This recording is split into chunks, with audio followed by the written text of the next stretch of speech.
యేసు మహిమపరచబడిన ప్రభువు, యేసు ప్రభువు అనే మాట లూకాసు వార్తలో 18 సార్లు వస్తుంది.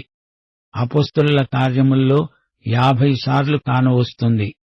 ప్రభువు అనే బిరుదం యేసు పునరుత్థానం తరువాత ప్రాముఖ్యాన్ని సంతరించుకున్నది. అంతకుముందు ప్రభు అయిన యేసు అన్నప్పుడు ఆ మాటలో ఆయన దేవత్వము వ్యక్తమైంది. యేసు ప్రభువు దళితులకు, అణగద్రొక్కబడిన వారికి ఉద్ధారకుడు, రక్షకుడు. సమరయులను, అన్యులను యేసు ఎక్కువగా పరామర్శించాడు. బీదలను ఎంతగానో ఆదరించాడు. ఆయన దయ, కరుణ, అంతఃకరణ అమోఘమైనవి.